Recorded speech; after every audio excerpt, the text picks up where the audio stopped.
Hello বন্ধুরা, এখন আমি অ্যামাজন প্রাইমে আসা রেড ওয়ান বলে সিনেমাটা রিভিউ করতে চলেছি, যেটি ডিরেক্টর হলো জ্যাক কাজদানজি। এর আগে জুমানজি, যে লাস্ট দুটো সিনেমা বেরিয়েছিল, ওয়েলকাম টু জঙ্গল, সেই সিনেমার ডিরেক্টর। তো কেমন হলো এই সিনেমাটা? এখানে লিড রোলে আছে হলো Dwayne Johnson, J K Simmons, Chris Evans, Lucy Liu এবং আরও অন্যান্য আর্টিস্টরা।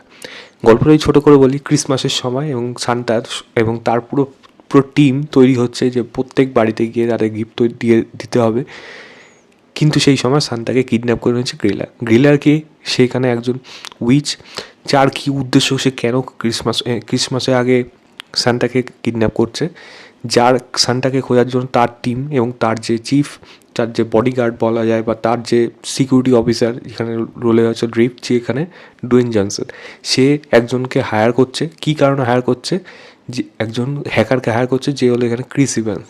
এবার তারা মিলে কীভাবে সান্তাকে খুঁজে পাবে, ক্র্যাম্পাস এখানে কীভাবে আসছে সান্তার ভাই, এবং আলটিমেটলি কি সান্তাকে কি ক্রিসমাসের আগে খুঁজে বার করতে পারবে এই রক এবং তার টিম, ক্রিস ইভ্যান্স সবাই মিলে। এর থেকে বেশি জানতে হলে আপনাকে অ্যামাজন প্রাইমে গিয়ে এই সিনেমাটা দেখতে হবে। কত 2 ঘন্টা 4 মিনিটের মতো ডিউরেশন এই সিনেমাটা, হিন্দিতেও অ্যাভেলেবেল আছে। তো কেমন হলো এই সিনেমাটা?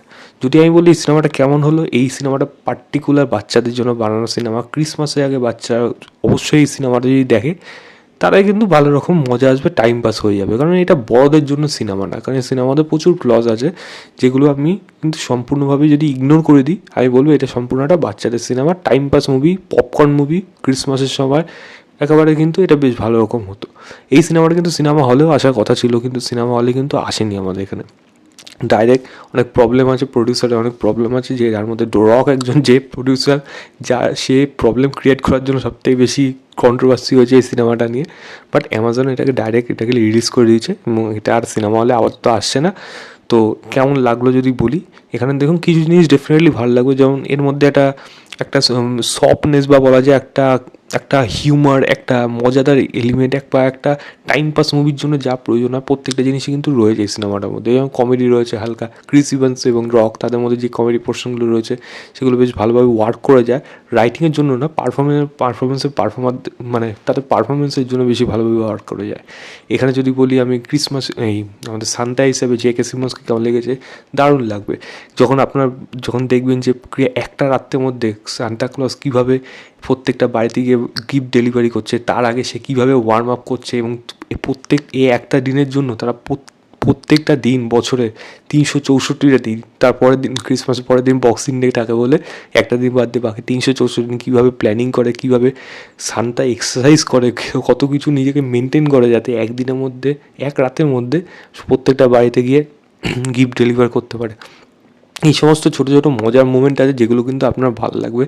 এবং অবশ্যই একটা এই পপকর্ন কালচার যেই মুভি যেগুলো হয়ে থাকে, এবং সেখান থেকে আপনি জাস্ট কিছু মাথায় লাগাবেন না, জাস্ট গিয়ে এনজয় করবেন, তাহলে কিন্তু বলবো এই সিনেমাটা একটা ঠিকঠাক একটা টাইম পাস মুভি হিসাবে কেটে যাবে। তবে সিনেমার মধ্যে খারাপ কী আছে, পারফরমেন্স দেখুন, আমি পারফরমেন্স যা বললো, রকের মতো পারফর্ম করছে, যে তাকে আলাদা করে কিছু বলার নেই। ক্রিস ইভান্স ওই কিছুটা হাসানোর চেষ্টা করেছে। তবে হ্যাঁ, প্রধান সমস্যা থেকে গেছে এই সিনেমার মধ্যে ভিলেন, যার পোর্শনটা খুবই অল্প পোর্শন, এবং তাকে একটা পাওয়ারফুল ভিলেন কিন্তু হয়ে উঠতে পারেনি, যতটা এতক্ষণ ধরে ডেসক্রাইব করা হচ্ছিল, যেটা আমার মনে হয় এখানে একটা বড় খামতি রয়ে গেছে। ক্লাইম্যাক্সটা যেই পর্যায়ে নিয়ে যাওয়ার প্রয়োজন ছিল, সেটা কিন্তু তারা নিয়ে আসতে পারেনি, যার জন্য এখানে একটু সেটা একটু স্যাটিসফাই হয়তো ফুল করতে পারলো না। কারণ অনেকগুলো মাল্টিপল ক্যারেক্টার আছে, ইন্টারেস্টিং ক্যারেক্টার, যাদেরকে নিয়ে এখানে অনেক কিছু হয়তো মজার মোমেন্টও ক্রিয়েট করা যেতে পারতো, বাট সেটা রাইটার ডিরেক্টর কিন্তু করে উঠতে পারেনি। এখানে সিজির কাজ খুব একটা যে ভালো তা কিন্তু না, অনেক পয়সা খরচা করে বানানো হয়েছে, তবু কিন্তু বলবো গ্রাফিক্সের কাজ কিন্তু খুব একটা যে ভালো হয়েছে তা না।